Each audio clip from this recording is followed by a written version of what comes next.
എല്ലാ കൂട്ടുകാർക്കും മറ്റൊരു ക്ലാസ്സിലേക്ക് സ്വാഗതം. ഇന്ന് നാം 7ാം ക്ലാസ്സിലെ സാമൂഹ്യശാസ്ത്ര പുസ്തകത്തിലെ ഒന്നാമത്തെ പാഠഭാഗമായിട്ടുള്ള മധ്യകാല ഇന്ത്യ എന്നുള്ള പാഠഭാഗത്തിൻ്റെ 2ാമത്തെ ക്ലാസ്സിലേക്ക് കിടക്കുകയാണ്. അപ്പോൾ ഇന്ന് നാം മുഗൾ സൈന്യം എന്നുള്ള ഭാഗത്ത് നിന്നാണ് പഠിക്കാൻ പോകുന്നത്. അപ്പോൾ അതിനു മുമ്പുള്ള എല്ലാ ഭാഗങ്ങളും ഞാൻ മറ്റൊരു ക്ലാസ്സിൽ, അതായത് പാർട്ട് 1 ക്ലാസ്സിൽ പറഞ്ഞിട്ടുണ്ട്. അപ്പോൾ പാർട്ട് 1 ക്ലാസ് കാണാത്തവർ എൻ്റെ ചാനലിൽ കയറിയാൽ നിങ്ങൾക്ക് മുകളിലായിട്ട് പ്ലേലിസ്റ്റ് എന്ന ഓപ്ഷൻ കാണാം. അതിൽ ക്ലിക്ക് ചെയ്തതിന് ശേഷം ക്ലാസ് 7 SS എന്ന് കാണാം. അതിൽ ക്ലിക്ക് ചെയ്യുക. അപ്പോൾ നിങ്ങൾക്ക് പാർട്ട് 1 ക്ലാസ് കിട്ടുന്നതാണ്. അല്ലെങ്കിൽ ഞാൻ ഈ ഒരു വീഡിയോയുടെ ഡിസ്ക്രിപ്ഷനിൽ നൽകുന്നുണ്ട്. അപ്പോൾ കാണാത്തവർ ആ ഒരു വീഡിയോ കാണുക. അപ്പോൾ അതിന് ശേഷമേ നമുക്ക് ഈ ഒരു ബാക്കി കാര്യങ്ങൾ മനസ്സിലാകുകയുള്ളൂ. അപ്പോൾ നമ്മൾ പഠിക്കാൻ പോകുന്നത് മുഗൾ സൈന്യം എന്നുള്ള ആ ഒരു ഭാഗത്ത് നിന്നാണ്. അപ്പോൾ എന്താണ് മുഗൾ സൈന്യം? നാം ഇപ്പോൾ പഠിച്ചു വരുന്നത് മുഗൾ ഭരണത്തെക്കുറിച്ചാണ്. എന്തിനെ കുറിച്ചിട്ടാണ്? മുഗൾ ഭരണത്തിനെ കുറിച്ചിട്ടാണ്. എന്താണ് മുഗൾ ഭരണം? അതൊരു സാമ്രാജ്യമാണ്, അതായത് ഭരണമാണ്. നമ്മൾ പണ്ടൊക്കെ രാജാക്കന്മാർ ഭരിച്ചിരുന്നില്ലേ? അപ്പോൾ അതുപോലെയുള്ളൊരു ഭരണമാണ് ഈ ഒരു മുഗൾ ഭരണം. മുഗൾ ഭരണത്തിൻ്റെ പ്രത്യേകത എന്താണ്? അത് രാജാക്കന്മാരാണ് ഭരിക്കുന്നത്. അപ്പോൾ ആ ഒരു മുഗൾ ഭരണത്തിലെ മുഗൾ സൈന്യത്തെക്കുറിച്ചിട്ട്, അതായത് മുഗൾ ഭരണത്തിലെ സൈന്യത്തെക്കുറിച്ച്, എങ്ങനെയായിരുന്നു അവരുടെ സൈന്യം, അവരുടെ സമ്പ്രദായങ്ങൾ, അതായത് അവർ എങ്ങനെയായിരുന്നു ഈ ഒരു സൈന്യത്തെ നിശ്ചയിച്ചിരുന്നത് എന്നൊക്കെയാണ് നമ്മൾ ഈ ഒരു മുഗൾ സൈന്യം എന്നുള്ള ഭാഗത്ത് പഠിക്കാൻ പോകുന്നത്. അപ്പോൾ നമുക്ക് ആ ഒരു മുഗൾ സൈന്യം എന്നുള്ള ഒരു ഭാഗം വായിച്ചു നോക്കാം. അപ്പോൾ ഒന്നാമത്തെ പാരഗ്രാഫ് നോക്കൂ. മുഗൾ കാലഘട്ടത്തിൽ രാജ്യം വിപുലമാക്കുന്നതിനും വിസ്തൃതമാക്കപ്പെട്ട രാജ്യം നിലനിർത്തുന്നതിനും ശക്തമായ സൈന്യം ആവശ്യമായിരുന്നു. ഏതൊരു രാജ്യത്തിനും, അല്ലേ, നമ്മളിപ്പോൾ ഒരു രാജാക്കന്മാർ ഭരിക്കുന്ന ഏതൊരു രാജ്യത്തിനും, ഇനിയിപ്പോൾ രാജാക്കന്മാർ എന്നില്ല, ഇപ്പോൾ നമ്മുടെ ഇന്ത്യയിൽ രാജാക്കന്മാരുണ്ടോ? ഇല്ല അല്ലേ? പക്ഷെ നമ്മുടെ ഇന്ത്യയിൽ ആരുണ്ട്? സൈന്യമുണ്ട്, അല്ലേ, ആർമിയുണ്ട്. അതുപോലെ തന്നെ രാജാക്കന്മാർ ഭരിക്കുന്ന രാജ്യത്താണെങ്കിലും സൈന്യം വേണം, അതായത് ആർമി വേണം. അതുപോലെ ഈ ഒരു മുഗൾ ഭരണകാലത്ത് സൈന്യം ആവശ്യമായിരുന്നു. എന്തിനു വേണ്ടിയിട്ടാണ് സൈന്യം?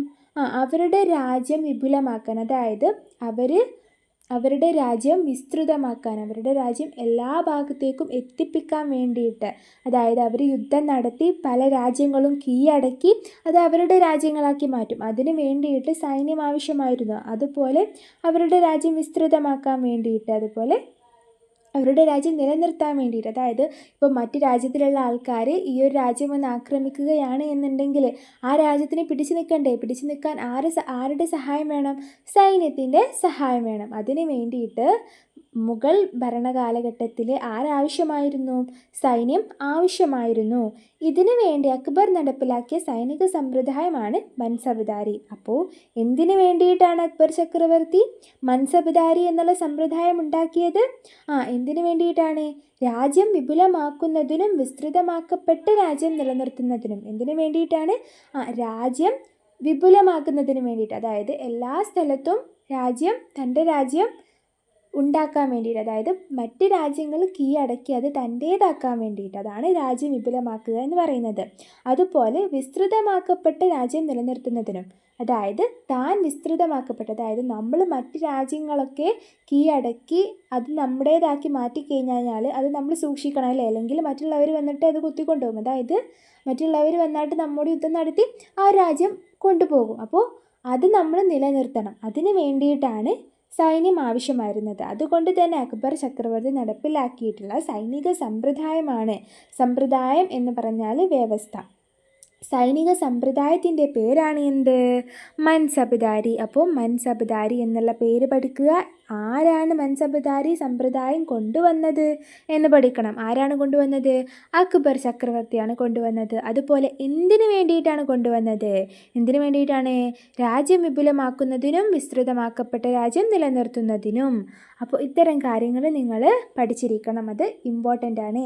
ഈ സമ്പ്രദായം അനുസരിച്ച് ഓരോ ഉദ്യോഗസ്ഥൻ്റെയും കീഴിൽ ഒരു സൈനിക വ്യൂഹം ഉണ്ടായിരിക്കും.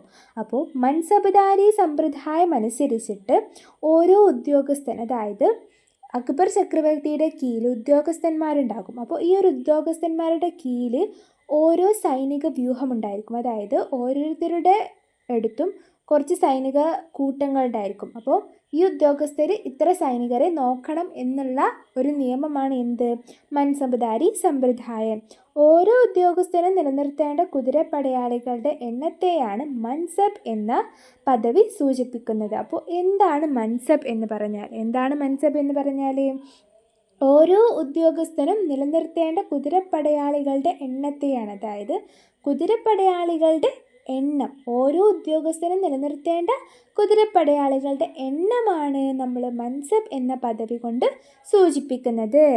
ഇനി അടുത്ത ഭാഗം നോക്കൂ. നിലനിർത്തേണ്ട സൈനികരുടെ എണ്ണത്തിനനുസരിച്ചായിരുന്നു മൻസബ്ദാരുടെ പദവി നിശ്ചയിച്ചിരുന്നത്. നിലനിർത്തേണ്ട സൈനികരുടെ എണ്ണത്തിനനുസരിച്ചായിരുന്നു മൻസബ്ദാരുടെ പദവി നിശ്ചയിച്ചിരുന്നത്. അങ്ങനെ പറഞ്ഞാൽ എന്താണ് മക്കളെ? നമ്മൾ നേരത്തെ ഒരു കാര്യം കണ്ടു അല്ലേ? എന്താ കണ്ടത്? മാൻസബ് എന്നുള്ള ആ ഒരു വേർഡ് കണ്ടു. എന്താണ് മാൻസബ് എന്ന് പറഞ്ഞാൽ? ഒരു ഉദ്യോഗസ്ഥൻ്റെ കീഴിലുള്ള കുതിരപ്പടയാളികളുടെ എണ്ണമാണ് മാൻസബ്. അപ്പോൾ മാൻസബ്ദാർ എന്ന് പറഞ്ഞാൽ ആരായിരിക്കും മക്കളെ? ഈ ഒരു മൻസബ്, അതായത് കുതിരപ്പടയാളികളെ നിയന്ത്രിക്കുന്ന ആളെയാണ് നമ്മൾ മാൻസബ്ദാർ എന്ന് പറയുന്നത്. അപ്പോൾ മാൻസബ്ദാരുടെ പദവി നിശ്ചയിച്ചിരുന്നത് അവരുടെ കീഴിലുള്ള സൈനികരുടെ എണ്ണത്തിനനുസരിച്ചായിരുന്നു. അതായത് ഇപ്പോൾ ഒരു മൻസബ്ദാരുടെ കീഴിൽ 10 സൈനികരുണ്ട്, എന്നാൽ മറ്റേ മൻസബ്ദാറിൻ്റെ അടുത്ത് ഒരു 20 സൈനികരുണ്ട്. അപ്പോൾ ഇതിൽ കൂടുതൽ പദവി ആർക്കാണ് ലഭിച്ചത്? കൂടുതൽ കുതിരപ്പടയാളികളുള്ള ആൾക്കാണ് കൂടുതൽ പദവി. അതാണ് ഇവിടെ പറഞ്ഞിട്ടുള്ളത്. സർക്കാർ ഖജനാവിൽ നിന്ന് നേരിട്ട് പണം നൽകി സൈന്യത്തെ നിലനിർത്തുന്നതിന് പകരമാണ് ഈ സമ്പ്രദായം നടപ്പിലാക്കിയത്. അതായത് സാധാരണ ഒരു രാജാവാണ് സൈനികർക്ക് പണം നൽകുന്നത് അല്ലേ? പക്ഷെ ഇവിടെ രാജാവ് ഖജനാവിൽ നിന്നും സൈന്യത്തിന് പണം നൽകിയില്ല.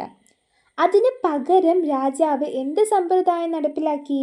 മൻസബ്ദാരി സമ്പ്രദായം നടപ്പിലാക്കി. ഇതുപ്രകാരം രാജാവിന് ഖജനാവിൽ നിന്ന് സൈനികർക്ക് പണം നൽകേണ്ട ആവശ്യമില്ല. പിന്നെ പകരം എങ്ങനെയാണ് സൈനികർക്ക് പണം ലഭിക്കുന്നത്?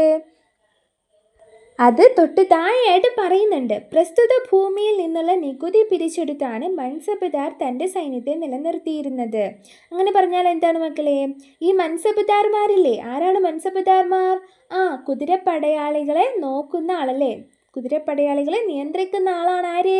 മൻസബ്ദാർമാർ. അപ്പോൾ ഈ ഒരു മൻസബ്ദാർമാർക്ക് രാജാവ് എന്ത് നൽകിയിരുന്നു? ഭൂമി നൽകിയിരുന്നു. ഭൂമി നൽകുക എന്ന് പറഞ്ഞാൽ എന്താ മക്കളെ? കൃഷി ചെയ്യാൻ വേണ്ടിയിട്ടുള്ള സ്ഥലം, അതാണ് ഭൂമി എന്ന് പറയുന്നത്. അപ്പോൾ ആ ഒരു ഭൂമി നൽകിയിരുന്നു. അപ്പോൾ ഭൂമിയിൽ നിന്നുള്ള നികുതി ജനങ്ങളിൽ നിന്ന് ഈ മൻസബ്ദാർമാർ പിരിക്കും.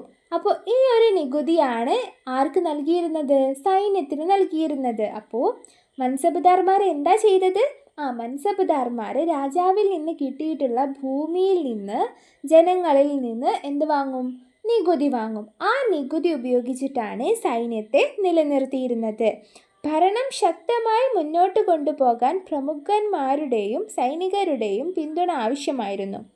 ഭരണം ശക്തമായി മുന്നോട്ട് കൊണ്ടുപോകാൻ പ്രമുഖന്മാരുടെയും സൈനികരുടെയും പിന്തുണ ആവശ്യമായിരുന്നു. ഈ ലക്ഷ്യം കൈവരിക്കുന്നതിനായിരുന്നു മൻസബ്ദാരി സമ്പ്രദായം നടപ്പിലാക്കിയത്.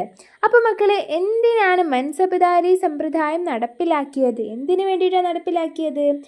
ഒരു രാജ്യം നല്ല ശക്തമായിട്ട് മുന്നോട്ട് പോകണമെന്നുണ്ടെങ്കിൽ അവിടെ പ്രമുഖന്മാർ എന്ന് പറഞ്ഞാൽ ആരാണ് മക്കളെ?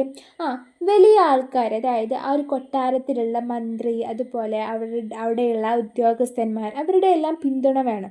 പ്രമുഖന്മാർ എന്ന് പറഞ്ഞാൽ ഉദ്യോഗസ്ഥന്മാർ, മന്ത്രി, അങ്ങനെയുള്ള ആൾക്കാരാണ്. അതുപോലെ സൈനികർ, ഇവരുടെയൊക്കെ പിന്തുണ ഉണ്ടായാൽ മാത്രമേ ഒരു രാജ്യം വളരെയധികം ശക്തമാവുകയുള്ളൂ. അപ്പോൾ ഇത് കണ്ട് മനസ്സിലാക്കിയിട്ടാണ് അക്ബർ ചക്രവർത്തി ഇത്തരം ഒരു സമ്പ്രദായമായിട്ടുള്ള മൻസബ്ദാരി സമ്പ്രദായം നടപ്പിലാക്കിയത്. അപ്പോൾ ഇത്രയും കാര്യങ്ങൾ നിങ്ങൾക്ക് മനസ്സിലായില്ലേ? അപ്പോൾ ഇനി നമുക്ക് അടുത്ത ഭാഗത്തിലേക്ക് കിടക്കാം. അടുത്ത സബ് ഹെഡിങ് ആണ് മുഗൾ ഭരണരീതി. എന്താണ് മുഗൾ ഭരണരീതി എന്ന് പറഞ്ഞാൽ? അതായത് മുഗൾ ഭരണകാലത്തിൽ അവരുടെ ഭരണം നടത്തിയിരുന്ന രീതിയാണ് മുഗൾ ഭരണരീതി എന്ന് പറഞ്ഞാൽ. അപ്പോൾ നമുക്ക് തൊട്ട് താഴെയായിട്ട് നൽകിയിട്ടുള്ള സെൻറ്റൻസ് വായിച്ചു നോക്കാം. മുഗൾ കാലഘട്ടത്തിൽ ഭരണ സൗകര്യത്തിനായി സ്വീകരിച്ചിരിക്കുന്ന ക്രമീകരണം എന്തായിരുന്നു എന്ന് നോക്കാം. അതായത് മുഗൾ ഭരണ കാലഘട്ടത്തിൽ അവരവരുടെ ഭരണം സൗകര്യപ്രദമാക്കാൻ വേണ്ടിയിട്ട് അവരവരുടെ ഭരണത്തിൽ പല നിയമങ്ങളും സ്ഥാപിക്കും. അപ്പോൾ എന്തൊക്കെയാണ് അത്തരം നിയമങ്ങൾ, എന്തൊക്കെയാണ് അവർ കൊണ്ടുവന്ന സൗകര്യപ്രദമായിട്ടുള്ള കാര്യങ്ങൾ എന്നൊക്കെയാണ് നമ്മളിനി നോക്കാൻ പോകുന്നത്. അപ്പോൾ നോക്കൂ, തൊട്ട് താഴെയായിട്ട് നിങ്ങൾക്ക് എന്ത് കാണാം? ഒരു ത്രികോണം കാണാം അല്ലേ? ത്രികോണത്തിനെ തട്ട് തട്ടായിട്ട് മാറ്റിയിട്ടുണ്ട്. മുഗൾ ഭരണത്തിൽ അക്ബറിൻ്റെ കാലത്താണ് ഇത്തരത്തിലൊരു ഭരണക്രമം ഫലപ്രദമായി രൂപപ്പെടുത്തിയത്.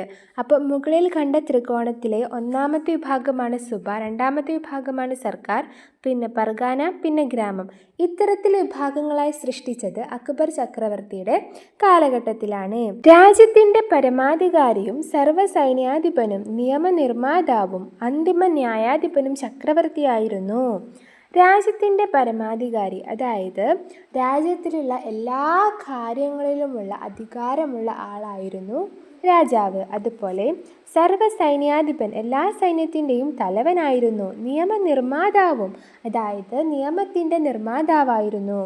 അന്തിമ ന്യായാധിപനായിരുന്നു. നമ്മൾ ന്യായം പറയുമ്പോൾ അതിൽ അവസാനമായിട്ട് പറയുന്ന ആളായിരുന്നു ചക്രവർത്തി. അപ്പോൾ ചക്രവർത്തി അവസാനമായിട്ടൊരു ന്യായം പറഞ്ഞാൽ അത് സ്ഥിരീകരിക്കും. അതായത് ഒരു രാജ്യത്തിൽ ഒരു ചക്രവർത്തിക്ക് അത്രത്തോളം പ്രാധാന്യമുണ്ടായിരുന്നു. മുഗൾ കാലഘട്ടത്തിൽ നീതിന്യായ നിർവഹണത്തിനായി ഇന്നത്തെ പോലെ പ്രത്യേക തരം കോടതികൾ ഉണ്ടായിരുന്നില്ല. ഇന്ന് നീതിന്യായ നിർവഹണത്തിനായിട്ട് പലതരം കോടതികളുണ്ട്. ഈ നീതിന്യായ നിർവഹണം എന്ന് പറഞ്ഞാൽ ഒരാൾ കുറ്റം ചെയ്താൽ അത് ശരിയാണോ തെറ്റാണോ, അതായത് ഇപ്പോൾ ഇയാൾ നിരപരാധിയാണോ അതോ ഒരു കുറ്റവാളിയാണോ എന്ന് തെളിയിക്കുന്നതിനെയാണ് നമ്മൾ നീതിന്യായ നിർവഹണ വ്യവസ്ഥ എന്ന് പറയുന്നത്. അപ്പോൾ ഇന്നത്തെ കാലത്ത് നീതിന്യായ നിർവഹണ വ്യവസ്ഥയ്ക്കായിട്ട് പലതരം കോടതികളൊക്കെ ഉണ്ട്. പക്ഷേ അന്നത്തെ കാലത്ത് ഇതുപോലെ പ്രത്യേക തരം കോടതികളൊന്നും ഉണ്ടായിരുന്നില്ല. ഏത് കാലഘട്ടത്തിൽ? മുഗൾ കാലഘട്ടത്തിൽ ഇന്നത്തെ പോലെ പ്രത്യേക തരം കോടതികൾ ഉണ്ടായിരുന്നില്ല. പകരം തദ്ദേശീയരായ മതപണ്ഡിതന്മാരാണ്, അതായത് ഖാസിമാരാണ് തർക്കങ്ങളിൽ അന്വേഷണം നടത്തി തീർപ്പ് കൽപ്പിച്ചിരുന്നത്. അപ്പോൾ അന്നത്തെ കാലത്ത് ഇതുപോലെയുള്ള പല കുറ്റങ്ങളും ഉണ്ടായിക്കഴിഞ്ഞ് കഴിഞ്ഞാൽ മതപണ്ഡിതന്മാരാണ് ഇതിനെ പറ്റിയിട്ടൊക്കെ ഒന്ന് അന്വേഷിച്ച് ഇതിനൊരു അവസാന തീർപ്പ് കൽപ്പിക്കുന്നുണ്ടായിരുന്നത്. ഈ തീരുമാനത്തിൽ അതൃപ്തി ഉള്ളവർക്ക് ചക്രവർത്തിയോട് നേരിട്ട് പരാതി പറയാൻ അവസരമുണ്ടായിരുന്നു. അപ്പോൾ ഒരു മതപണ്ഡിതന് തീർപ്പ് കൽപ്പിച്ചു കഴിഞ്ഞാൽ പിന്നെ ആ ഒരു തീരുമാനത്തിൽ ഒരാൾക്ക് അതൃപ്തി ഉണ്ടെങ്കിൽ അയാൾക്ക് ചക്രവർത്തിയോട് നേരിട്ട് വന്ന് പറയാനുള്ള അവസരം ചക്രവർത്തി ഒരുക്കി കൊടുത്തിരുന്നു. ഭരണകാര്യങ്ങളിൽ രാജാവിന് ഉപദേശം നൽകുന്നതിനായി മന്ത്രിമാരെയും വകുപ്പ് അധ്യക്ഷന്മാരെയും നിയമിച്ചിരുന്നു. അപ്പോൾ ഇത്തരം എല്ലാ കാര്യങ്ങളും രാജാവിന് ഒറ്റയ്ക്ക് തീരുമാനമെടുത്ത് ചെയ്യാൻ സാധിക്കുമോ? ഇല്ല. അപ്പോൾ അതിന് സഹായത്തിനായിട്ട് മന്ത്രിമാരെയും വകുപ്പ് അധ്യക്ഷന്മാരെയും രാജാവ് നിയമിച്ചിരുന്നു. ചുവടെ നമുക്കൊരു ചിത്രം കാണാം അല്ലേ? ഈ ചിത്രത്തിൽ എന്താ നൽകിയിട്ടുള്ളത്? എന്താണെന്നറിയോ? അക്ബർ ചക്രവർത്തി ദിവാൻ ഇ ഖാസിൽ ജനങ്ങളുടെ പരാതി കേൾക്കുന്നു. അപ്പോൾ അക്ബർ ചക്രവർത്തി ഇവിടെ ചെയ്യുന്നത് എന്താണ്? ഈ ഒരു ചിത്രത്തിൽ അക്ബർ ചക്രവർത്തി എന്താണ് ചെയ്യുന്നത്? ജനങ്ങളുടെ പരാതി കേൾക്കുകയാണ്. എന്താണ് ചെയ്യുന്നത്? ജനങ്ങളുടെ പരാതി കേൾക്കുകയാണ്. എവിടെ വെച്ചിട്ടാണ് പരാതി കേൾക്കുന്നത്? ദിവാൻ ഇ ഖാസിൽ വെച്ചിട്ടാണ് ജനങ്ങളുടെ പരാതി കേൾക്കുന്നത്. അടുത്ത ഭാഗമാണ് സാമൂഹ്യ സാമ്പത്തിക സ്ഥിതി. എന്താണ് സാമൂഹ്യ സാമ്പത്തിക സ്ഥിതി? മുഗൾ ഭരണകാലത്തെ സമൂഹത്തെക്കുറിച്ച് അക്കാലത്ത് ഇന്ത്യ സന്ദർശിച്ച യൂറോപ്യൻ സഞ്ചാരികളും വ്യാപാരികളും അവരുടെ യാത്രാ വിവരണങ്ങളിൽ രേഖപ്പെടുത്തിയിട്ടുണ്ട്. അപ്പോൾ എന്താണ് സമൂഹം എന്ന് പറഞ്ഞാൽ? നിങ്ങളുടെ പ്രദേശത്ത് ജീവിക്കുന്ന എല്ലാ മനുഷ്യരുടെയും ഒരു കൂട്ടത്തെയാണ് നമ്മൾ സമൂഹം എന്ന് വിളിക്കുന്നത്. അപ്പോൾ മുഗൾ ഭരണകാലത്തെ സമൂഹത്തെക്കുറിച്ച് അക്കാലത്ത് ഇന്ത്യ സന്ദർശിച്ചിരുന്ന കുറച്ച് അന്യരാജ്യത്തിലുള്ള ആൾക്കാരുണ്ടായിരുന്നു. അവർ സഞ്ചാരികളായി വന്നതായിരിക്കാം, അല്ലെങ്കിൽ വ്യാപാരികളായിട്ട് വന്നതായിരിക്കാം. അതായത് വ്യാപാരി എന്ന് പറഞ്ഞാൽ എന്താണ് മക്കളെ? കച്ചവടക്കാരാണ് വ്യാപാരികൾ. അപ്പോൾ പണ്ടൊക്കെ വ്യാപാരികൾ അവരുടെ കച്ചവടം നടത്താൻ വേണ്ടിയിട്ട് മറ്റ് രാജ്യങ്ങളിൽ നിന്നും ഇന്ത്യയിലേക്ക് വരുമായിരുന്നു. അതുപോലെ സഞ്ചാരികൾ വരുമായിരുന്നു. എന്താണ് മക്കളെ സഞ്ചാരികൾ എന്ന് പറഞ്ഞാൽ? ടൂറിസ്റ്റുകൾ. ഇന്ത്യ കാണാൻ വേണ്ടിയിട്ട് മറ്റ് രാജ്യങ്ങളിൽ നിന്നും ഇന്ത്യയിലേക്ക് വരുന്ന ടൂറിസ്റ്റുകൾ. അവരൊക്കെ ഈ മുഗൾ ഭരണകാലത്തെ സമൂഹത്തെക്കുറിച്ചിട്ട് അവരുടെ യാത്രാ വിവരണങ്ങളിൽ രേഖപ്പെടുത്തിയിട്ടുണ്ടായിരുന്നു. അപ്പോൾ ഈ യാത്രാ വിവരണം എന്ന് പറഞ്ഞാൽ എന്താണ്? യാത്രാ വിവരണം അവരൊരു സ്ഥലത്തേക്ക് യാത്ര ചെയ്യുമ്പോൾ അവർ കണ്ട കാഴ്ചകളെക്കുറിച്ച് രേഖപ്പെടുത്തുന്ന ഒരു വിവരണത്തെയാണ് വ്യവസ്ഥയാണ് നമ്മൾ യാത്രാ വിവരണം എന്ന് പറയുന്നത്. ഫ്യൂഡൽ സാമൂഹ്യ വ്യവസ്ഥയായിരുന്നു അന്ന് നിലനിന്നിരുന്നത്. സമൂഹം പല തട്ടുകളായി വിഭജിക്കപ്പെട്ടിരുന്നു. അപ്പോൾ അന്ന് നിലനിന്നിരുന്നത് എങ്ങനത്തെ വ്യവസ്ഥയായിരുന്നു? ഫ്യൂഡൽ സമൂഹ വ്യവസ്ഥയായിരുന്നു അന്ന് നിലനിന്നിരുന്നത്. സമൂഹം പല തട്ടുകളായി വിഭജിച്ചിരുന്നു. അപ്പോൾ ഈ ഫ്യൂഡൽ സമൂഹ വ്യവസ്ഥ എന്ന് പറഞ്ഞാൽ സമൂഹം പല തട്ടുകളായി വിഭജിക്കപ്പെട്ടിട്ടുള്ള ഒരു ഭരണത്തെയാണ് നമ്മൾ ഫ്യൂഡൽ സമൂഹ വ്യവസ്ഥ എന്ന് പറയുന്നത്. സമൂഹത്തിൻ്റെ ഏറ്റവും അടിത്തട്ടിൽ സാധാരണക്കാരും ഏറ്റവും മുകളിൽ രാജാവുമായിരുന്നു. അപ്പോൾ ഫ്യൂഡൽ വ്യവസ്ഥ പ്രകാരം ഒരു സമൂഹത്തിൻ്റെ ഏറ്റവും അടിത്തട്ടിലുള്ള ആളുകൾ സാധാരണക്കാരായിരുന്നു, ഏറ്റവും മുകളിലുള്ള ആൾ രാജാവുമായിരുന്നു.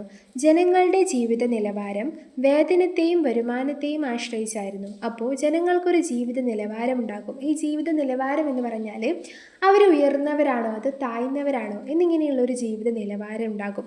ആ ജീവിത നിലവാരം വേതനത്തെയും വരുമാനത്തെയും ആശ്രയിച്ചായിരുന്നു. അതായത് അവരുടെ ജോലി എങ്ങനത്തേതാണോ അതിനനുസരിച്ചായിരിക്കും അവരുടെ ജീവിത നിലവാരം. ഇപ്പോൾ അവരൊരു കർഷകരാണ് എന്നുണ്ടെങ്കിൽ അവർ ആ ഒരു രാജ്യത്തിലെ ഏറ്റവും അടിത്തട്ടിൽപ്പെട്ട ആൾക്കാരാണ്. ഇനി അവരൊരു ബ്രാഹ്മണരാണ് എന്നുണ്ടെങ്കിൽ അവർ ആ ഒരു രാജ്യത്തിലെ ഏറ്റവും മുകളിലുള്ള വിഭാഗത്തിൽ പെടുന്നവരായിരിക്കും. അതുപോലെ അവർക്കിടയിൽ പല തട്ടുകളായിട്ട് വിഭജിച്ചിരുന്നു എന്നാണ് പറയുന്നത്.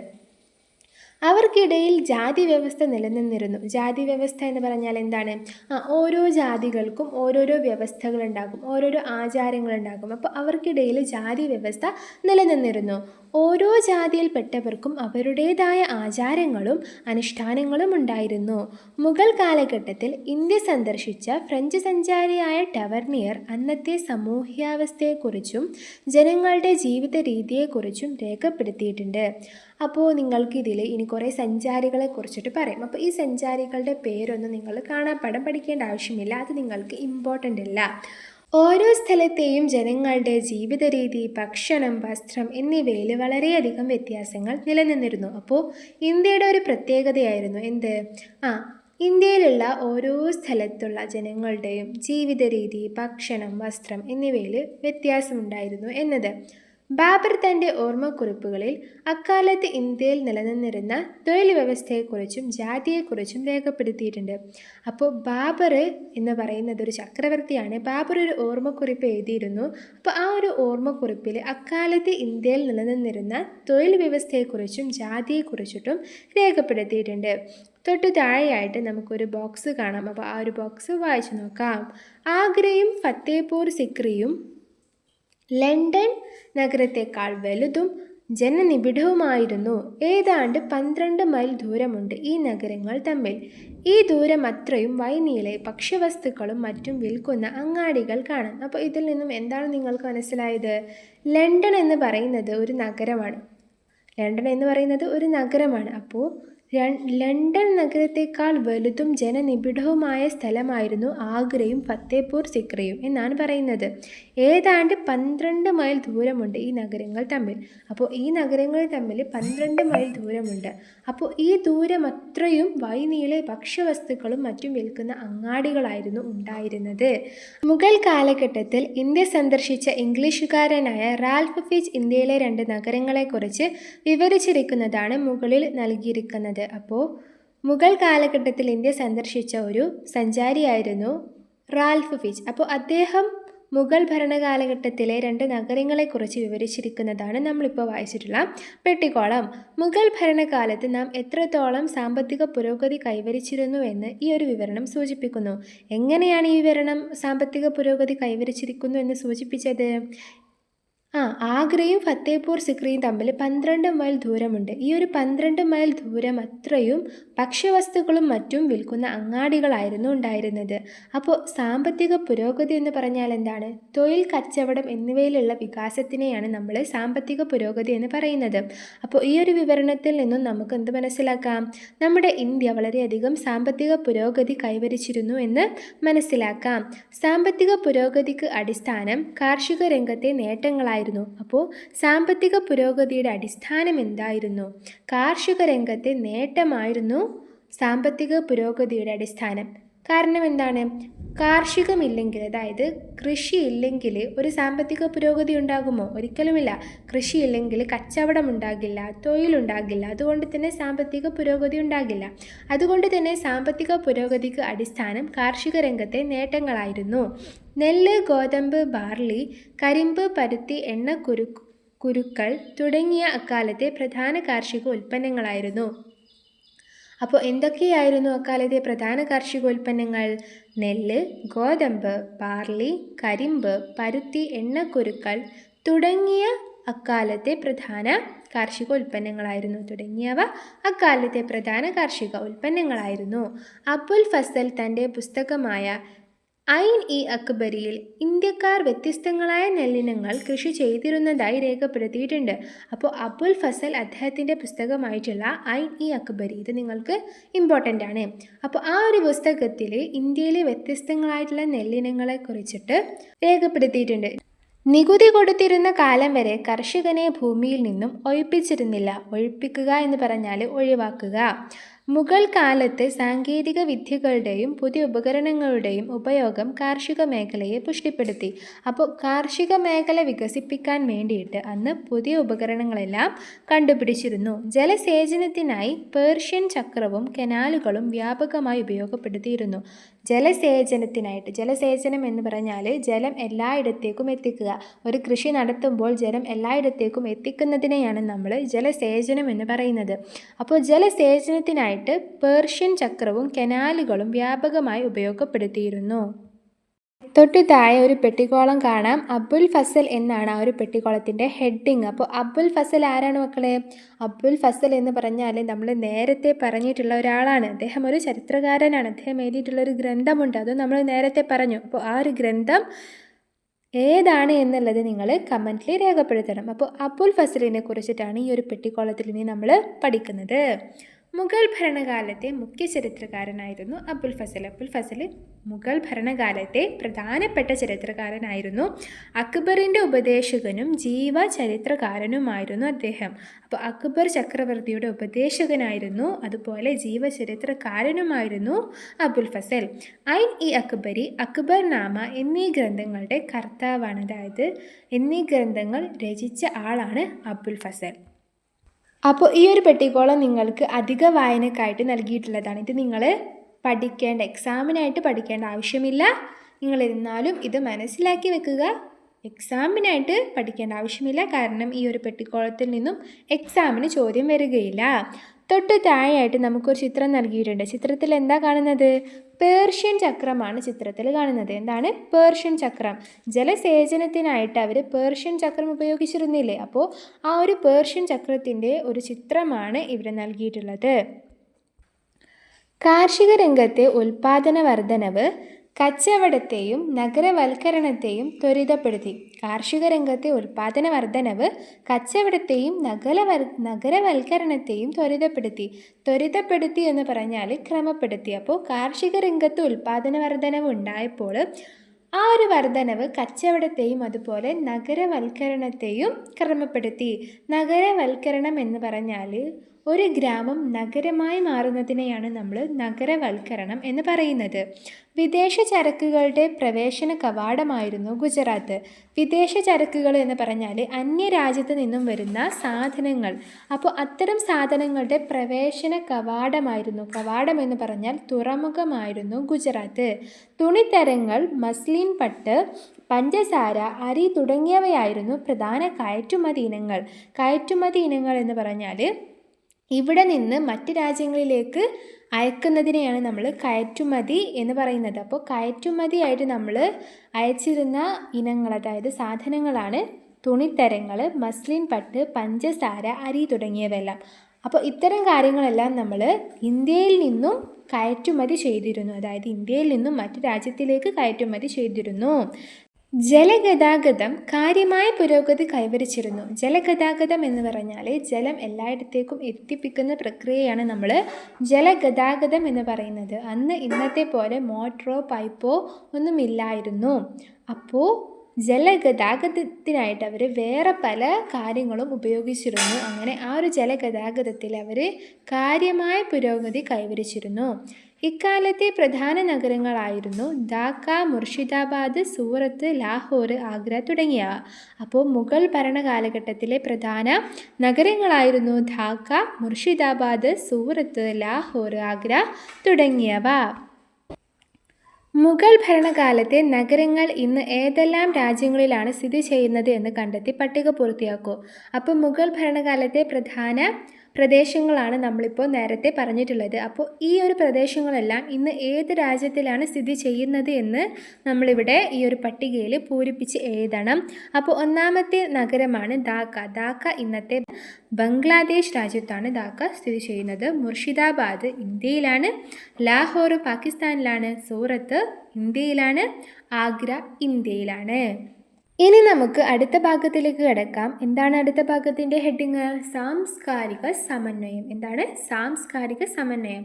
സാംസ്കാരികം എന്ന് പറഞ്ഞാൽ ഓരോ പ്രദേശത്തുള്ള ജനങ്ങൾക്കും ഓരോ ജീവിത രീതി ഉണ്ടാകും. ഇതിനെയാണ് നമ്മൾ സാംസ്കാരികം എന്ന് പറയുന്നത്. അപ്പോൾ വ്യത്യസ്തങ്ങളായിട്ടുള്ള സംസ്കാരങ്ങളുടെ കൂടിച്ചേരലിനെയാണ് നമ്മൾ സാംസ്കാരിക സമന്വയം എന്ന് പറയുന്നത്. തൊട്ട് താഴെയായിട്ടൊരു ചിത്രം നൽകിയിട്ടുണ്ട്. ചിത്രത്തിൽ നമുക്ക് രാജ്നാമ എന്ന പുസ്തകത്തിൻ്റെ പുറംചട്ടയാണ് കാണാൻ സാധിക്കുന്നത്. രാജ്നാമ എന്നുള്ള പുസ്തകത്തിൻ്റെ പുറംചട്ടയാണ് കാണാൻ സാധിക്കുന്നത്. ചിത്രം ശ്രദ്ധിച്ചുവല്ലോ. മുഗൾ ഭരണകാലത്ത് പേർഷ്യൻ ഭാഷയിലേക്ക് വിവർത്തനം ചെയ്യപ്പെട്ട മഹാഭാരതത്തിൻ്റെ പുറംചട്ടയുടെ ചിത്രമാണിത്. വിവർത്തനം എന്ന് പറഞ്ഞാൽ ഒരു ഭാഷയിൽ നിന്നും മറ്റൊരു ഭാഷയിലേക്ക് മാറ്റുന്നതിനെയാണ് നമ്മൾ വിവർത്തനം എന്ന് പറയുന്നത്. അപ്പോൾ മുഗൾ ഭരണകാലത്ത് പേർഷ്യൻ ഭാഷയിലേക്ക് വിവർത്തനം ചെയ്യപ്പെട്ട മഹാഭാരതത്തിൻ്റെ പുറംചട്ടയുടെ ചിത്രമാണിത്. മുഗൾ ഭരണാധികാരിയായിരുന്ന അക്ബറിൻ്റെ കാലത്താണ് ഇത് പരിഭാഷപ്പെടുത്തിയിട്ടുള്ളത്. അപ്പോൾ ഇത് പരിഭാഷപ്പെടുത്തുക എന്ന് പറഞ്ഞാൽ വിവർത്തനം ചെയ്യുക എന്ന് തന്നെയാണ് അർത്ഥം. അപ്പോൾ ഇത് പരിഭാഷപ്പെടുത്തിയിട്ടുള്ളത് മുഗൾ ഭരണാധികാരിയായിരുന്ന അക്ബർ ചക്രവർത്തിയുടെ കാലഘട്ടത്തിലാണ്. മുഗൾ വംശജർ ഇന്ത്യൻ സംസ്കാരവുമായി കൂടിച്ചേർന്നതിൻ്റെ ഉദാഹരണമാണിത്. അങ്ങനെ പറഞ്ഞാൽ മുഗൾ രാജാക്കന്മാർ ഇന്ത്യൻ സംസ്കാരവുമായി കൂടിച്ചേർന്നിട്ടുണ്ടെന്ന് നമുക്ക് മനസ്സിലാക്കാം. അതായത് മുഗൾ രാജാക്കന്മാർ അവരുടെ കാര്യം മാത്രമല്ല നോക്കിയത്, അവർ ഇന്ത്യയെ വികസിപ്പിക്കാനും നോക്കിയിട്ടുണ്ട് എന്ന് നമുക്കിതിൽ നിന്നും മനസ്സിലാക്കാം. അവർ ഇന്ത്യൻ സംസ്കാരവുമായി കൂടിച്ചേർന്നിട്ടുണ്ട്, അതുകൊണ്ട് തന്നെ ഇന്ത്യൻ സംസ്കാരം വികസിച്ചിട്ടുണ്ട് എന്ന് നമുക്കിതിൽ നിന്നും മനസ്സിലാക്കാം. ഇക്കാലത്ത് വിവിധ മേഖലകളിൽ സാംസ്കാരിക കൂടിച്ചേരലുകൾ നടന്നിട്ടുണ്ട്. അപ്പോൾ ഇക്കാലത്ത് വിവിധ മേഖലകളിലായിട്ട്, അതായത് വിവിധ പ്രദേശങ്ങളിലായിട്ട് സാംസ്കാരിക കൂടിച്ചേരലുകൾ, അതായത് സാംസ്കാരിക ഒത്തുചേരൽ നടന്നിട്ടുണ്ട്. അത്തരത്തിലുള്ള സാംസ്കാരിക സമന്വയത്തിൻ്റെ ചില ഉദാഹരണങ്ങൾ നമുക്ക് നോക്കാം. താജ്മഹൽ, ആഗ്ര കോട്ട, ചെങ്കോട്ട തുടങ്ങിയവ ഇന്ത്യയുടെയും മുഗളന്മാർ ഇവിടേക്ക് കൊണ്ടുവന്ന പേർഷ്യൻ വാസ്തുവിദ്യാ ശൈലിയുടെയും സമന്വയത്തിന് ഉദാഹരണങ്ങളാണ്. അപ്പോൾ സാംസ്കാരിക സമന്വയത്തിന് ഉദാഹരണമാണ് എന്തെല്ലാം? താജ്മഹൽ, ആഗ്ര കോട്ട, ചെങ്കോട്ട തുടങ്ങിയവയെല്ലാം. പേർഷ്യൻ, ഹിന്ദി ഭാഷകൾ കൂടിച്ചേർന്ന് പുതിയൊരു ഭാഷയായ ഉറുദു രൂപപ്പെട്ടതും ഇക്കാലത്താണ്. അപ്പോൾ ഉറുദു രൂപപ്പെട്ടത് മുഗൾ ഭരണകാലഘട്ടത്തിലാണ്. പേർഷ്യൻ, ഹിന്ദി ഭാഷകൾ കൂടിച്ചേർന്ന് കൊണ്ടാണ് ഉറുദു രൂപപ്പെട്ടിട്ടുള്ളത്. ഹിന്ദുസ്ഥാനി സംഗീതം ഉത്ഭവിച്ചതും ഈ സമന്വയത്തിന് ഭാഗമായിട്ടാണ്. അപ്പോൾ സാംസ്കാരിക സമന്വയത്തിൻ്റെ ഭാഗമായിട്ടാണ് ഹിന്ദുസ്ഥാനി സംഗീതം ഉത്ഭവിച്ചത്, അതായത് ഹിന്ദുസ്ഥാനി സംഗീതം രൂപപ്പെട്ടത്. ഉത്ഭവിച്ചത് എന്ന് പറഞ്ഞാൽ രൂപപ്പെട്ടത്. അപ്പോൾ ഹിന്ദുസ്ഥാനി സംഗീതം രൂപപ്പെട്ടതും ഈ ഒരു സാംസ്കാരിക സമന്വയത്തിൻ്റെ ഭാഗമായിട്ടാണ്. അപ്പോൾ ചുവടെ നമുക്ക് താജ്മഹലിൻ്റെ ചിത്രം കാണാം, അതുപോലെ ആഗ്ര കോട്ടയുടെ ചിത്രം കാണാം. രണ്ടാമതായി നൽകിയിട്ടുള്ളത് ആഗ്ര കോട്ടയാണ്.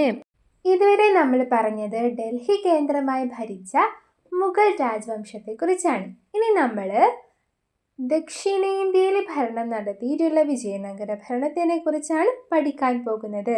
അപ്പോൾ നിങ്ങൾക്ക് ഇവിടെ ഒരു പെട്ടിക്കോളം കാണാം. വിജയനഗരവും ഹംപിയും. ഹംപി എന്ന് പറയുന്നത് വിജയനഗരത്തിൻ്റെ തലസ്ഥാനമാണ്.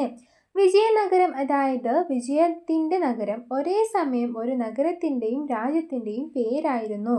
അപ്പോൾ വിജയനഗരം എന്ന് പറഞ്ഞാൽ വിജയത്തിൻ്റെ നഗരം എന്നാണ് അർത്ഥം. അപ്പോൾ വിജയനഗരം എന്നുള്ളത് ഒരു നഗരത്തിൻ്റെയും രാജ്യത്തിൻ്റെയും പേരാണ്. CE 1565 ഈ നഗരം നശിക്കപ്പെടുകയും തുടർന്നുള്ള നൂറ്റാണ്ടുകളിൽ അത് ജനമനസ്സുകളിൽ മാത്രം നിൽക്കുകയും ചെയ്തു. അപ്പോൾ 1565 ഈ നഗരം നശിക്കപ്പെട്ടു.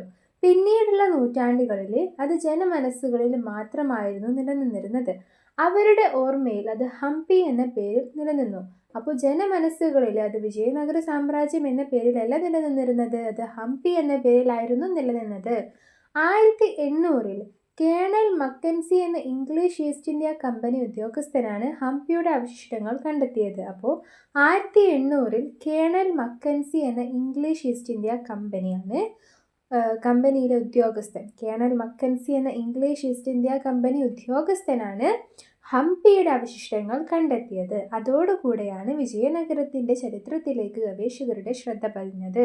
അപ്പോൾ ഗവേഷകർ എന്ന് പറഞ്ഞാൽ ഒരു കാര്യത്തെക്കുറിച്ചിട്ട് പഠിക്കുന്നവരെയാണ് നമ്മൾ ഗവേഷകർ എന്ന് പറയുന്നത്. അപ്പോൾ വിജയനഗരത്തിൻ്റെ ചരിത്രത്തിലേക്ക് ഗവേഷകരുടെ ശ്രദ്ധ പതിഞ്ഞത് 1800 കേണൽ മക്കൻസി എന്ന ഇംഗ്ലീഷ് ഈസ്റ്റ് ഇന്ത്യ കമ്പനി ഉദ്യോഗസ്ഥൻ ഹംപിയുടെ അവശിഷ്ടങ്ങൾ കണ്ടെത്തിയതോടുകൂടെയാണ്. ചുവടെ നമുക്കൊരു മാപ്പ് കാണാം. ഈ ഒരു മാപ്പിൽ വിജയനഗര സാമ്രാജ്യമാണ് കാണിക്കുന്നത്. ചുവന്ന നിറത്തിൽ നൽകിയിട്ടുള്ളത് വിജയനഗര സാമ്രാജ്യമാണ്. കൃഷ്ണദേവരായരുടെ കാലത്തെ വിജയനഗര സാമ്രാജ്യമാണ് ചുവന്ന നിറത്തിൽ നൽകിയിട്ടുള്ളത്. ചുവടെ ഒരു ചോദ്യം നൽകിയിട്ടുണ്ട്. ഭൂപടം നിരീക്ഷിച്ച് വിജയനഗരത്തിൽ ഉൾപ്പെട്ട ഇന്നത്തെ ഇന്ത്യൻ സംസ്ഥാനങ്ങൾ കണ്ടെത്തി പട്ടികപ്പെടുത്തൂ. അതായത് വിജയനഗര സാമ്രാജ്യത്തിൽ ഉൾപ്പെട്ടിട്ടുള്ള ഇന്നത്തെ ഇന്ത്യൻ സംസ്ഥാനങ്ങൾ നമ്മൾ പട്ടികപ്പെടുത്തണം. അപ്പോൾ വിജയനഗര സാമ്രാജ്യത്തിൽ ഉൾപ്പെട്ട ഇന്നത്തെ സംസ്ഥാനങ്ങളാണ് കർണാടക, ആന്ധ്രാപ്രദേശ്, തെലങ്കാന, തമിഴ്നാട്, കേരളത്തിൻ്റെ ചില ഭാഗങ്ങൾ, ഇടുക്കി, പാലക്കാട്, വയനാട് എന്നിവയുടെ ചില ഭാഗങ്ങൾ, മഹാരാഷ്ട്രയുടെ തെക്കു പ്രദേശങ്ങൾ, ഒഡീഷയുടെ ചില ഭാഗങ്ങൾ എന്നിവ. ഇനി നമ്മൾ വിജയനഗര രാജാക്കന്മാരെ കുറിച്ചാണ് നോക്കാൻ പോകുന്നത്. അപ്പോൾ അടുത്ത പെട്ടിക്കുളത്തിൻ്റെ ഹെഡിങ് എന്താണ്? വിജയനഗര രാജാക്കന്മാർ. അപ്പോൾ വിജയനഗര സാമ്രാജ്യത്തിൽ 4 രാജവംശങ്ങൾ കടന്നു വന്നിട്ടുണ്ട്. അതിൽ ഒന്നാമത്തെ രാജവംശമാണ് സംഗമ രാജവംശം. സംഗമ രാജവംശത്തിലെ രാജാക്കന്മാരാണ് ഹരിഹരൻ, ബുക്കൻ എന്നിവർ. രണ്ടാമത്തെ രാജവംശമാണ് സാലുവ വംശം. അതിലുള്ള രാജാക്കന്മാരാണ് നരഹിംസ സാലുവ എന്നുള്ള ആള്. മൂന്നാമത്തെ രാജവംശമാണ് തുളുവ വംശം. അപ്പോൾ അതിലുള്ള പ്രധാനപ്പെട്ട രാജാക്കന്മാരാണ് വീരനരസിംഹൻ, കൃഷ്ണദേവരായർ. നാലാമത്തെ വംശമാണ് അരവിഡു വംശം. അതിലുള്ള പ്രധാനപ്പെട്ട രാജാക്കന്മാരാണ് തിരുമല, അതുപോലെ വെങ്കിട ഐ എന്നിവർ. ഹരിഹരൻ, ബുക്കൻ എന്നീ സഹോദരങ്ങളാണ് 1336 വിജയനഗരം സ്ഥാപിച്ചത്. അപ്പോൾ വിജയനഗരം സ്ഥാപിച്ചത് 1336 ഹരിഹരൻ, ബുക്കൻ എന്നീ സഹോദരങ്ങളാണ് സ്ഥാപിച്ചത്. വിജയനഗരം ഏറ്റവും ശക്തവും സമ്പന്നവുമായത് കൃഷ്ണദേവരായർ ഭരിച്ചിരുന്ന കാലഘട്ടത്തിലായിരുന്നു. കൃഷ്ണദേവരായർ 1509 മുതൽ 1529 വരെയായിരുന്നു ഭരണം നടത്തിയിരുന്നത്. അപ്പോൾ ആ ഒരു വർഷം പഠിക്കൽ നിങ്ങൾക്ക് ഇമ്പോർട്ടൻ്റ് ഇല്ല. അദ്ദേഹത്തെക്കുറിച്ച് യൂറോപ്യൻ സഞ്ചാരിയായ ബാർബോസ പറഞ്ഞ വാക്കുകൾ നമുക്ക് പരിചയപ്പെടാം. അപ്പോൾ ഇതും നിങ്ങൾക്ക് ഇമ്പോർട്ടൻ്റ് ഇല്ല. ഏതൊരാൾക്കും യാതൊരു അസ്വാരസ്യവുമില്ലാതെ, ക്രിസ്ത്യാനിയെന്നോ ജൂതനെന്നോ മൂറെന്നോ കിരാതനെന്നോ വ്യത്യാസമില്ലാതെ തൻ്റെ വിശ്വാസം നിലനിർത്തിക്കൊണ്ട് വന്നു പോകുന്നതിനും ജീവിക്കുന്നതിനും യാതൊരു തടസ്സവുമില്ലാത്ത വിധം രാജാവ് സ്വാതന്ത്ര്യം അനുവദിച്ചിരുന്നു. രാജ്യത്തെ നീതിന്യായ വ്യവസ്ഥയും സമത്വം നിറഞ്ഞതാണ്. അപ്പോൾ ഇതിൽ എന്താ പറഞ്ഞിട്ടുള്ളത് ബാർബോസ ഇതിൽ പറഞ്ഞിട്ടുള്ളത് എന്തെന്ന് വെച്ചാൽ കൃഷ്ണദേവരായർ എല്ലാ ജനങ്ങൾക്കും സ്വാതന്ത്ര്യം അനുവദിച്ചിരുന്നു. അതുപോലെ നീതിന്യായ വ്യവസ്ഥ സമത്വം നിറഞ്ഞതായിരുന്നു. അതായത് നീതി നിറഞ്ഞതായിരുന്നു നീതിന്യായ വ്യവസ്ഥ. അല്ലാതെ നീതിന്യായ വ്യവസ്ഥ മോശമല്ലായിരുന്നു. നീതിന്യായ വ്യവസ്ഥയിൽ കുറ്റം ചുമത്തിയവനെ വെറുതെ വിടുന്ന രീതിയിൽ മോശമല്ലായിരുന്നു. അത് സമത്വം നിറഞ്ഞതായിരുന്നു. എല്ലാവർക്കും ഒരുപോലെ സമത്വം നിറഞ്ഞതായിരുന്നു നീതിന്യായ വ്യവസ്ഥ എന്നാണ് പറഞ്ഞിട്ടുള്ളത്. കൃഷ്ണദേവരായരുടെ ഭരണകാലം രാജ്യവ്യാപനത്തിൻ്റെയും വികസനത്തിൻ്റെയും കാലഘട്ടമായിരുന്നു. എന്താണ് പറഞ്ഞിട്ടുള്ളത്? കൃഷ്ണദേവരായരുടെ ഭരണകാലം രാജ്യവ്യാപനത്തിൻ്റെയും വികസനത്തിൻ്റെയും കാലഘട്ടമായിരുന്നു. കൃഷ്ണദേവരായർ രാജ്യം ഭരിച്ചിരുന്ന കാലഘട്ടത്തിൽ രാജ്യം വ്യാപിച്ചിരുന്നു, അതുപോലെ രാജ്യം വികസിച്ചിരുന്നു. ധാരാളം നിർമ്മാണ പ്രവർത്തനങ്ങൾ അദ്ദേഹത്തിൻ്റെ കാലത്ത് നടത്തിയിരുന്നു. അപ്പം അദ്ദേഹം ധാരാളം നിർമ്മാണ പ്രവർത്തനങ്ങൾ നടത്തിയിരുന്നു. അതായത് ധാരാളം പ്രധാനപ്പെട്ട കാര്യങ്ങൾ അദ്ദേഹം നിർമ്മിച്ചിരുന്നു. തലസ്ഥാന നഗരിയായ ഹംപിയിൽ കൂടുതൽ സൗകര്യങ്ങൾ ഏർപ്പെടുത്തിയതോടൊപ്പം കോട്ടകളും കൊട്ടാരങ്ങളും ക്ഷേത്രങ്ങളും പണികഴിപ്പിച്ചിരുന്നു. അപ്പോൾ അദ്ദേഹത്തിൻ്റെ തലസ്ഥാനം ഏതായിരുന്നു? ഹംപി ആയിരുന്നു. ഹംപിയിൽ അദ്ദേഹം കൂടുതൽ സൗകര്യങ്ങൾ ഏർപ്പെടുത്തി. മാത്രമല്ല അദ്ദേഹം കോട്ടകളും കൊട്ടാരങ്ങളും ക്ഷേത്രങ്ങളും പണി കഴിപ്പിച്ചു. മതസഹിഷ്ണുതയായിരുന്നു അദ്ദേഹത്തിൻ്റെ പ്രശസ്തിക്ക് മറ്റൊരു പ്രധാന കാരണം. അപ്പോൾ അദ്ദേഹം ഇത്രയും പ്രശസ്തനാവാനുള്ള പ്രധാന കാരണം അദ്ദേഹത്തിൻ്റെ മതസഹിഷ്ണുതയായിരുന്നു. അതായത് എല്ലാ മതങ്ങളെയും ഒരുപോലെയായിരുന്നു അദ്ദേഹം കണ്ടിരുന്നത്. എല്ലാ മതങ്ങളെയും ഒരേപോലെ പരിഗണിക്കുകയും വിവിധ മതസ്ഥർക്ക് അവരുടേതായ വിശ്വാസങ്ങൾ നിലനിർത്തിക്കൊണ്ട് ജീവിക്കാനുള്ള എല്ലാ സ്വാതന്ത്ര്യവും അനുവദിക്കുകയും ചെയ്തിരുന്നു.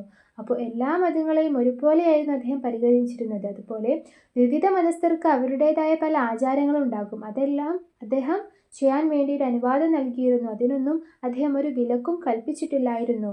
കൃഷ്ണദേവരായരുടെ കാലത്ത് കലാ, സാഹിത്യ, സാംസ്കാരിക മേഖലകളിലും ശ്രദ്ധേയമായ പുരോഗതി കൈവരിച്ചിരുന്നു. അപ്പോൾ കൃഷ്ണദേവരായരുടെ കാലത്ത് കലയിലും സാഹിത്യത്തിലും അതുപോലെ സംസ്കാരത്തിലും പുരോഗതി കൈവരിച്ചിരുന്നു.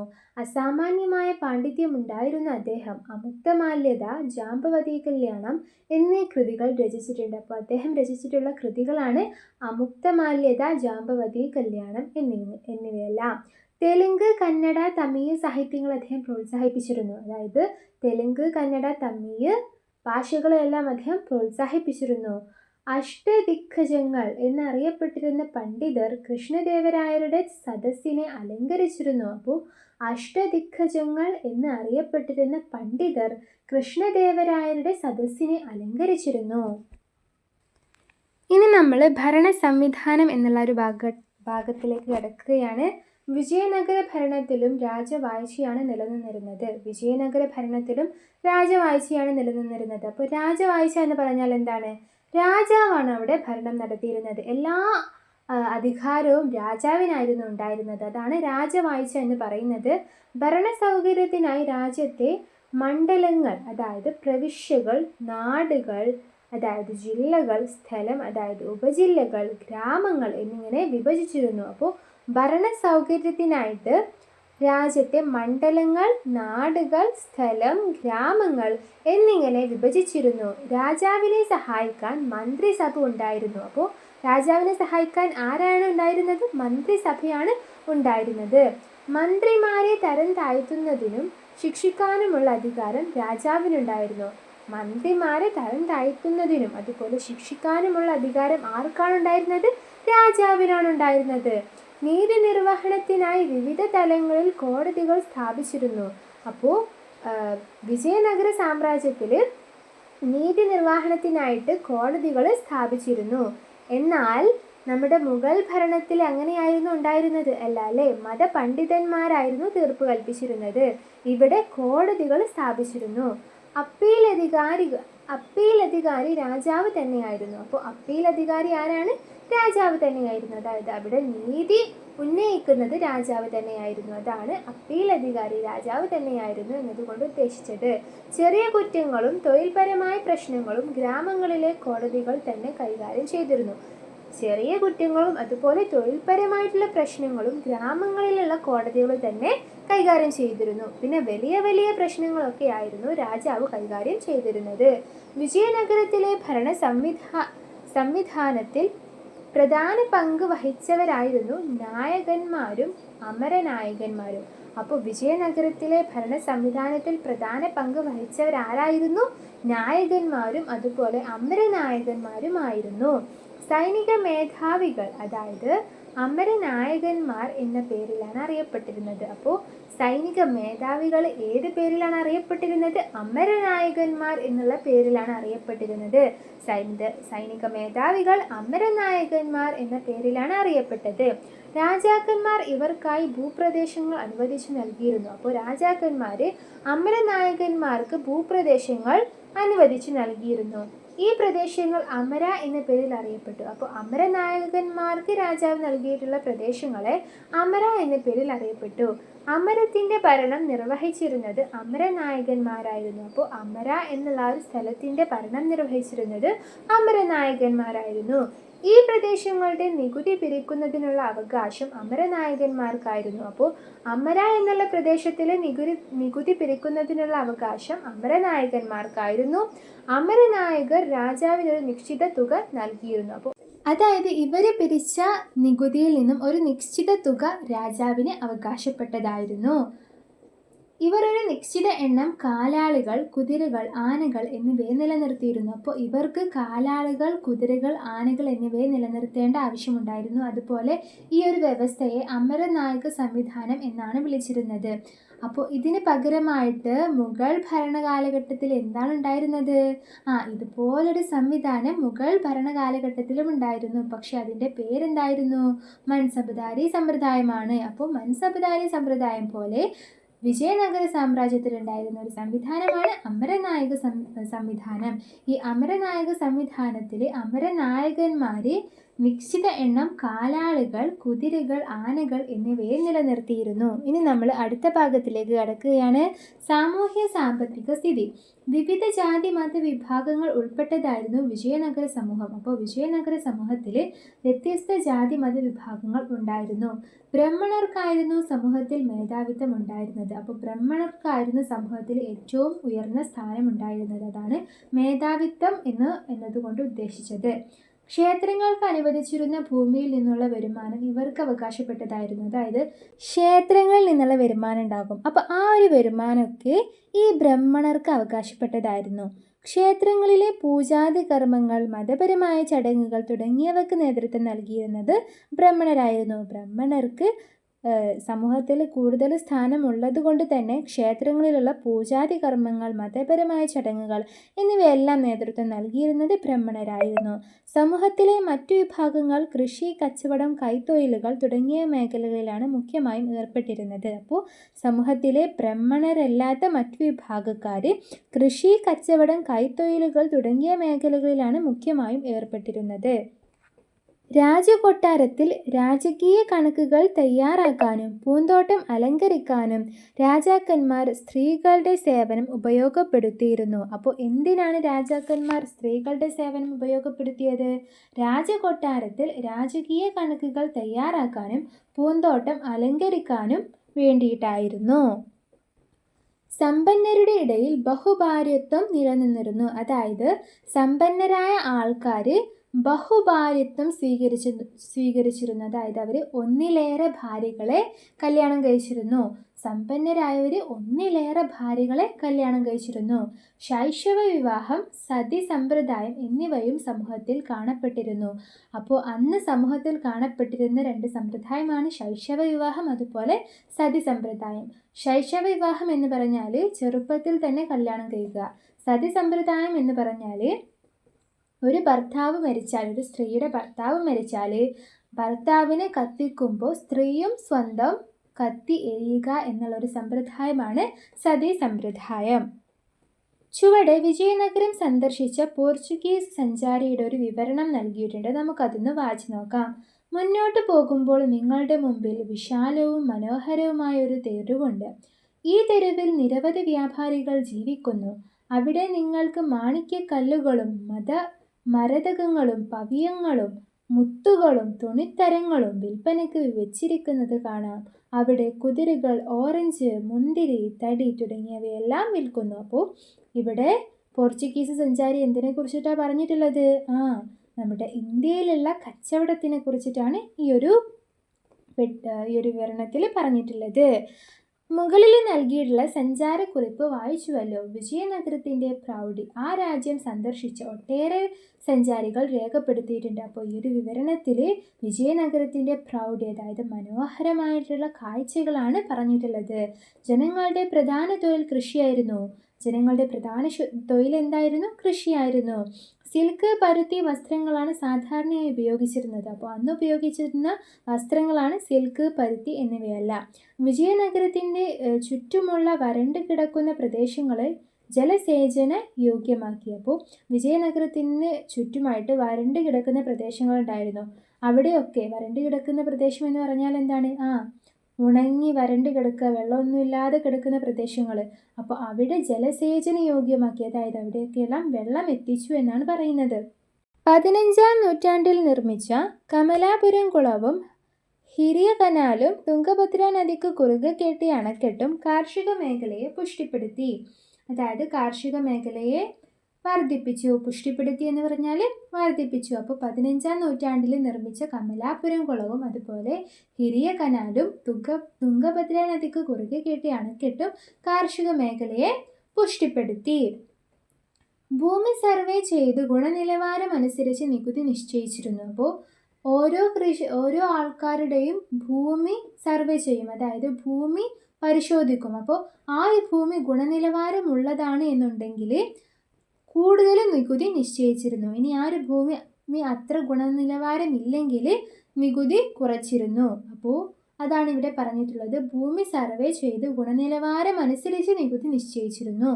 ഭൂനികുതിക്ക് പുറമെ തൊഴിൽ നികുതി, വീട്ടുനികുതി, വിവിധ തരത്തിലുള്ള ലൈസൻസ് ഫീസുകൾ, കോടതി ശിക്ഷ അനുസരിച്ചുള്ള പിഴകൾ എന്നിവയായിരുന്നു രാജ്യത്തിൻ്റെ പ്രധാന വരുമാന മാർഗങ്ങൾ. അപ്പോൾ രാജ്യത്തിൻ്റെ പ്രധാന വരുമാന മാർഗങ്ങൾ എന്തെല്ലാമായിരുന്നു? ഭൂനികുതിക്ക് പുറമെ, ഭൂനികുതി ഒരു രാജ്യത്തിൻ്റെ വരുമാനമാണ്. അതിന് പുറമെ തൊഴിൽ നികുതി, വീട്ടുനികുതി, വിവിധ തരത്തിലുള്ള ലൈസൻസ് ഫീസുകൾ, കോടതി ശിക്ഷ അനുസരിച്ചുള്ള പിഴകൾ എന്നിവയായിരുന്നു രാജ്യത്തിൻ്റെ പ്രധാന വരുമാന മാർഗങ്ങൾ. വിജയനഗരം ഒരു വലിയ വ്യാപാര കേന്ദ്രമായി വികാസം പ്രാപിച്ചു. വിജയനഗരം ഒരു വലിയ വ്യാപാര കേന്ദ്രമായി വികാസം പ്രാപിച്ചു. ഇന്ത്യയുടെയും ലോകത്തിൻ്റെയും വിവിധ ഭാഗങ്ങളിൽ നിന്നും വ്യാപാരികൾ പേരുകേട്ട വിജയനഗരത്തിൽ എത്തിച്ചേർന്നിരുന്നു. അതായത് ഇന്ത്യയുടെയും അതുപോലെ ലോകത്തിൻ്റെയും വിവിധ ഭാഗങ്ങളിൽ നിന്ന് വ്യാപാരികൾ ഈ ഒരു പേര് കേട്ട് വിജയനഗരത്തിൽ എത്തിച്ചേർന്നിരുന്നു. ഭരണാധികാരികൾ വിദേശ വ്യാപാരത്തിന് വളരെയേറെ പ്രോത്സാഹനം നൽകി.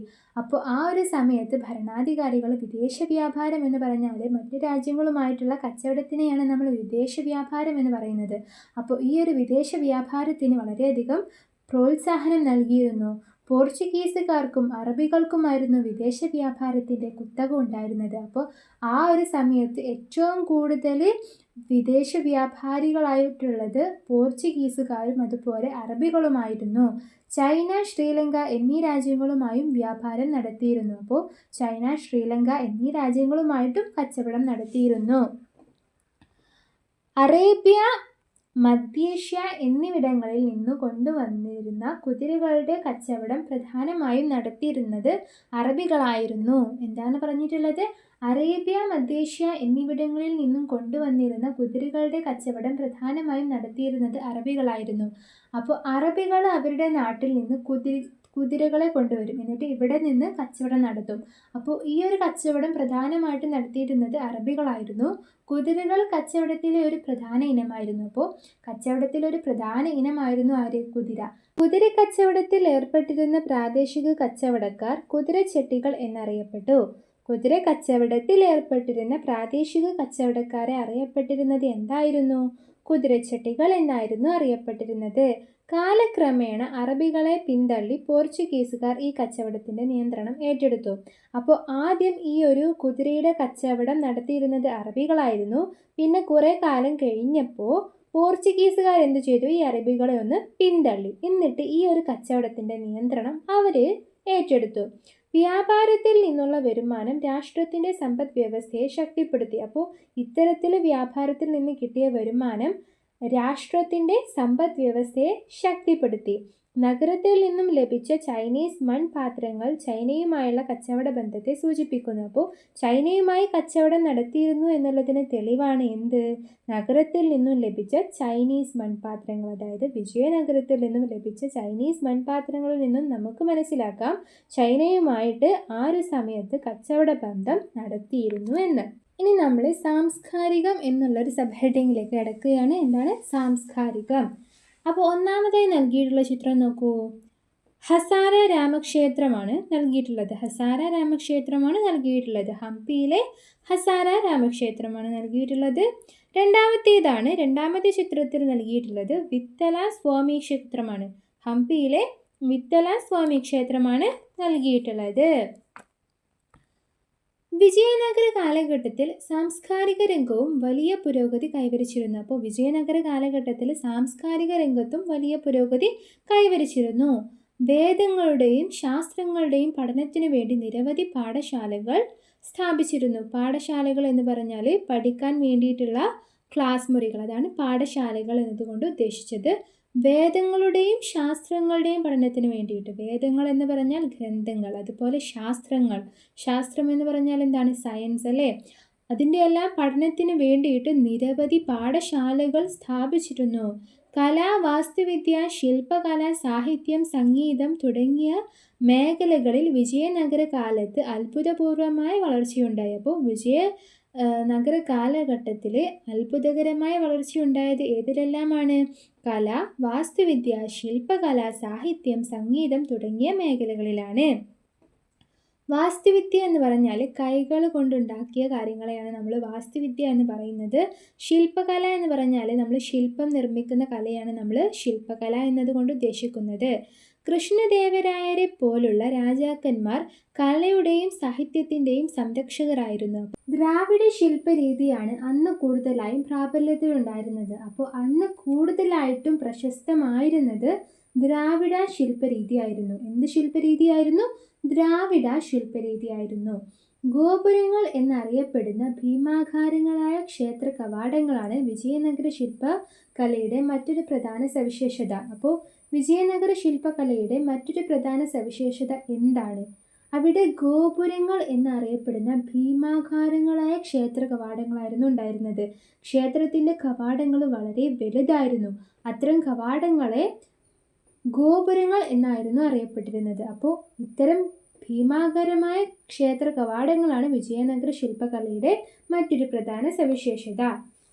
ചുവടെ നിങ്ങൾക്ക് 2 ചിത്രങ്ങൾ കാണാൻ സാധിക്കും. ഒന്നാമത്തത് വിരൂപാക്ഷ ക്ഷേത്രമാണ്, ഹംപിയിലെ വിരൂപാക്ഷ ക്ഷേത്രമാണ്. രണ്ടാമത്തത് ഹംപിയിലെ ലോട്ടസ്